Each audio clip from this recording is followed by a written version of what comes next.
What if you stumbled upon a book, ancient and enigmatic, filled with drawings of plants that defy botany and star charts that map no known sky? Imagine a text written in a script so alien, so utterly unique, that it has resisted every attempt at decipherment for centuries. This isn't a fantasy novel.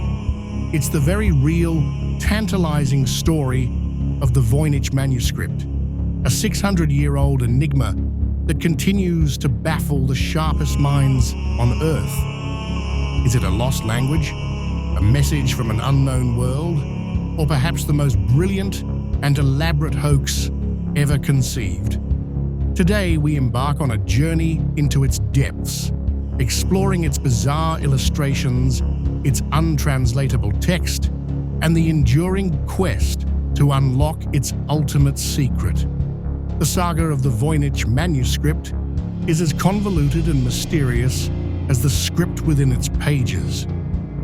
For a book that no one can truly read, it has certainly passed through some of history's most fascinating and influential hands. Its current resting place is the hallowed archives of Yale University's Voynich Library. But the path it took to get there is a captivating tale of obsession, scholarly pursuit, and tantalizing disappearances. Our story truly begins not with its creation, but centuries later, in the vibrant intellectual hub of 17th century Prague. Here, an alchemist named Georg Barisch found himself utterly perplexed by the strange volume. Barisch was convinced the manuscript held profound, perhaps even alchemical or medicinal, knowledge, but its secrets remained locked behind a script he had never encountered. Driven by an insatiable curiosity, he dispatched a few sample pages to a man renowned for his ability to decipher ancient languages, the formidable Jesuit scholar Athanasius Kircher in Rome. Kircher, a polymath celebrated for his groundbreaking work on Egyptian hieroglyphs, was undeniably intrigued. Yet even his formidable intellect proved insufficient. He ultimately could make neither head nor tail of the perplexing script. Following Barisch's death, the manuscript found its way into the possession of his friend, Johannes Marcus Marci, who served as the head of Prague University. In 1666, Marci took a decisive step, sending the entire manuscript to Kircher, clinging to the hope that the brilliant scholar might finally crack its elusive code. Tucked within the book's cover was a letter from Marci, a crucial, if somewhat ambiguous, clue to the manuscript's earlier provenance. This letter claimed the manuscript had once belonged to the Holy Roman Emperor Rudolf II, a monarch famously obsessed with alchemy, esoterica, and peculiar artifacts. The emperor, it was said, had paid a staggering 600 gold ducats for it, firmly believing it to be the secret work of the renowned 13th century English Franciscan friar and philosopher Roger Bacon. This attribution, though later disproven, added an immediate layer of intellectual prestige and historical weight to the already mysterious object. And then, as if swallowed by time itself, the trail of the manuscript goes cold for over 2 centuries. It appears to have vanished into the dusty, forgotten corners of a Jesuit college library near Rome, languishing on a shelf, its secrets undisturbed. It wasn't until 1912 that it dramatically re-emerged, rediscovered by a Polish-American rare book dealer named Wilfred Voynich. As he meticulously sifted through a collection of books the Jesuits were selling, he stumbled upon this bizarre, beautifully illustrated volume. Voynich, much like those before him, became utterly obsessed, dedicating the remainder of his life to solving its profound puzzle. He, too, like Emperor Rudolf, was convinced it was a coded text by the legendary Roger Bacon, a belief that fueled his relentless pursuit.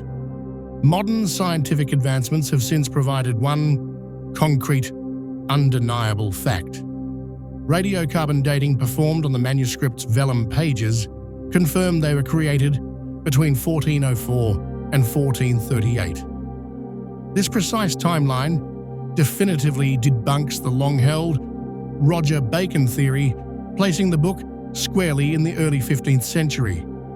This period, the dawn of the Italian Renaissance, was a time of explosive innovation in art, science, and, crucially for our mystery, the burgeoning field of cryptography. This dating doesn't solve the mystery, but it certainly narrows the historical window, inviting us to consider the intellectual currents of that specific era. While the book's history is a fascinating puzzle in itself, what lies inside its covers is even more profoundly strange and captivating. Let's begin with what we can actually see and interpret, however vaguely. The manuscript is a visual feast, packed with hundreds of vibrant, meticulously hand-drawn illustrations. These images are as aesthetically beautiful as they are utterly bizarre, serving as our only tangible clues to the manuscript's potential purpose or subject matter. Scholars, in their attempts to impose some order on the chaos, have broadly categorized the manuscript into 6 distinct sections based on these peculiar drawings. First, and perhaps most extensive, is the herbal section. Almost every page within this segment features a detailed, often exquisitely rendered, drawing of a plant. Yet here lies the profound enigma. The vast majority of these plants simply do not exist in any known botanical record. They possess a convincing realism, complete with roots, leaves, and flowers. But they are botanical impossibilities, chimeras, seemingly composed of disparate elements from various species fused together. Are they representations of now extinct flora, perhaps from a lost world? Or are they purely products of an unbound, fantastical imagination? The question lingers, challenging our understanding of natural history. Next, we encounter the astronomical and astrological section. This part of the manuscript is replete with intricate circular diagrams that bear a striking resemblance to star charts, complete with depictions of suns, moons, and recognizable zodiac signs, such as Pisces and Taurus. However, upon closer inspection, the constellations and celestial arrangements are fundamentally wrong. They do not align with any known astronomical map, whether ancient or modern. This discrepancy raises further questions. Are these charts based on a lost astronomical system, a unique cosmological vision, or are they symbolic representations rather than literal mappings of the heavens? Perhaps the most profoundly unsettling and visually arresting section is the biological part. These pages present a series of small, often naked female figures, many depicted with noticeably swollen bellies, engaged in bathing within an elaborate network of green and blue pools. These pools are interconnected by an intricate system of tubes that eerily resemble internal organs or circulatory systems. The scenes are utterly surreal, possessing no known parallel in historical art or medical texts. Some contemporary theories, particularly those from feminist scholars, suggest these could be highly coded images related to women's health, fertility, or sexuality, cleverly disguised to evade the strict religious and social censors of the era. This interpretation adds a layer of subversive genius to the manuscript's already complex nature. Following this, we find the cosmological section, distinguished by its massive, often multi-page, fold-out diagrams. These intricate circular designs could be maps of, well, something. Their purpose remains elusive, perhaps representing cosmic structures, philosophical concepts, or even abstract geographical layouts. After this, a pharmaceutical section emerges, showcasing over 100 different herbs and roots, meticulously drawn alongside what appear to be old-fashioned pharmacy jars or containers. This section strongly hints at a practical, medicinal purpose, yet the accompanying text remains unreadable, leaving us to guess at the remedies or concoctions described. Finally, the manuscript concludes with a section composed almost entirely of solid text, punctuated by small star-like flowers in the margins. These marginalia might serve as markers for recipes, individual entries, or perhaps simply decorative flourishes. When viewed collectively, the illustrations strongly suggest the manuscript is a comprehensive guide to some form of science, magic, or perhaps an alchemist's esoteric handbook. Yet without a single decipherable word, every interpretation remains pure, tantalizing speculation, a testament to the manuscript's enduring power to mystify. If the manuscript's illustrations are profoundly puzzling, its written content is an absolute impenetrable enigma. The entire book is meticulously penned in a graceful, flowing script that has never been observed anywhere else in recorded history. This unique writing system has been affectionately, or perhaps frustratingly, nicknamed Voynich. The alphabet appears to consist of approximately 20 to 25 core characters, supplemented by a few dozen rarer variants that appear less frequently. Crucially, the text is written from left to right, and individual words are clearly separated by spaces, just like in English or Latin. It possesses an uncanny familiarity in its structure, yet its content remains completely alien, a linguistic ghost. For well over a century, the world's most brilliant minds have relentlessly attempted to crack its code. Even the elite American and British code breakers who successfully deciphered complex German and Japanese ciphers during World War II famously tried their hand at the Voynich manuscript and ultimately failed. Among them were William and Elizabeth Friedman, the legendary husband and wife duo widely credited with establishing the foundations of modern American code breaking. They dedicated years to its study, concluding that it was far more complex than a simple substitution cipher. Their groundbreaking hypothesis was that it might be a constructed language, something entirely invented from scratch, complete with its own unique grammar and vocabulary, a truly audacious undertaking for its time. The advent of modern computing has only deepened the mystery rather than solving it. When linguists apply sophisticated computational analysis to the Voynich text, it consistently exhibits all the statistical hallmarks of a real, natural language. Specifically, it adheres remarkably well to a pattern known as Zipf's law. This law, in essence, states that in any natural language, the frequency of any word is inversely proportional to its rank in the frequency table.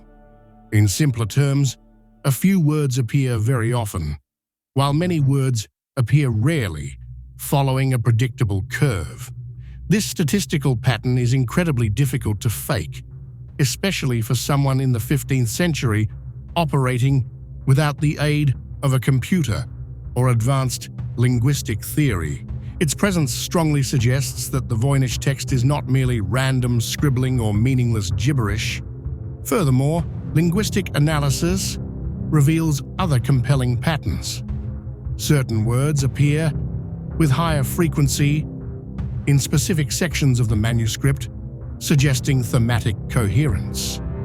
Moreover, some letters exhibit a clear preference for appearing at the beginning or end of words, mirroring the phonotactic rules found in any genuine language.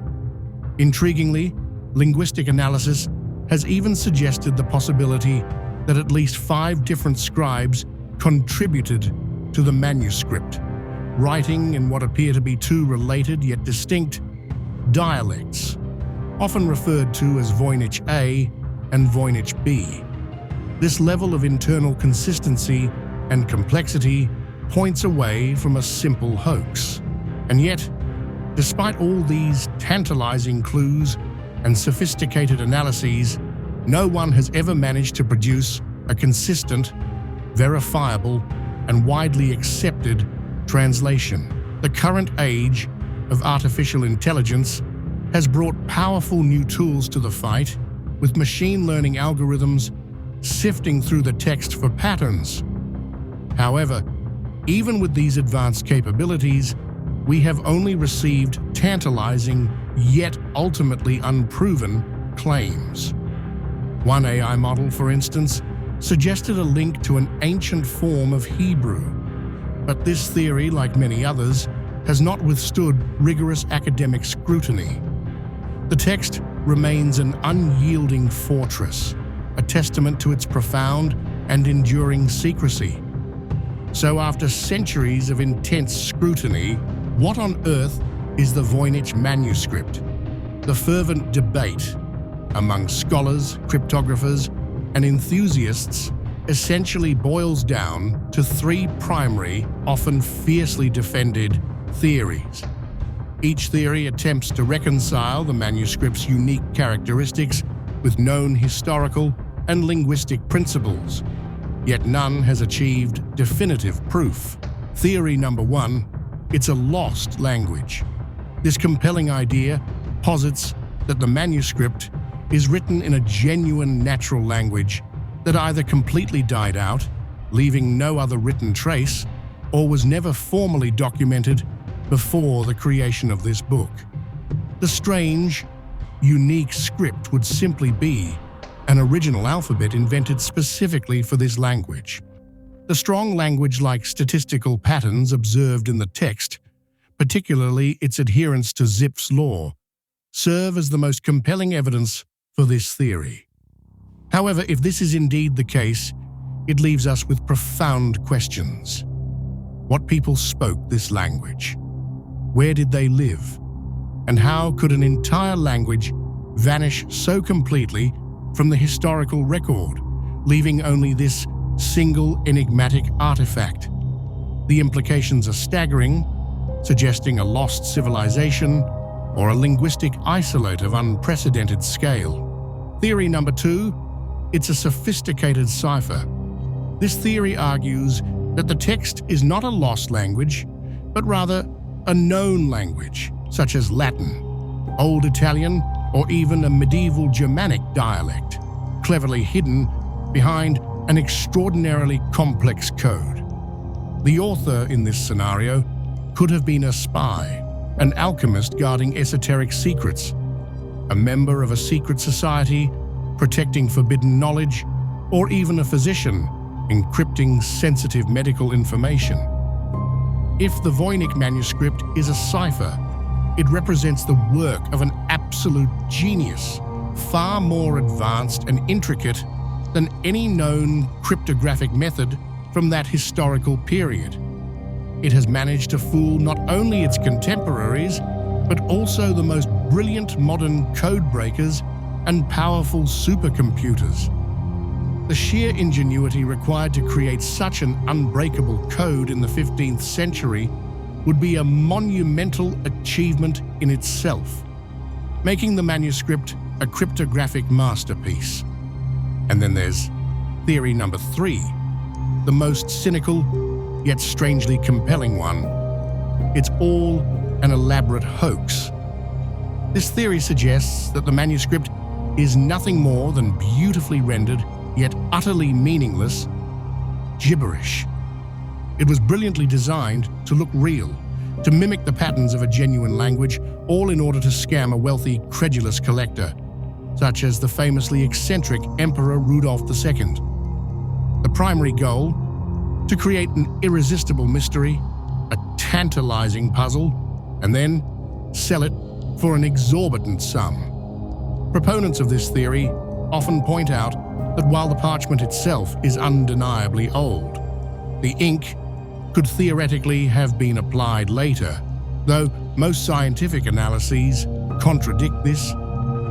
The biggest challenge to the hoax theory, however, lies in its sheer scale and consistency.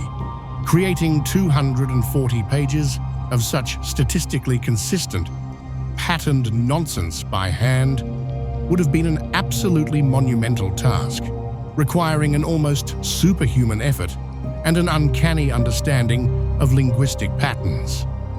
If it is a hoax, it is a masterpiece of deception, a prank of unparalleled ambition and longevity.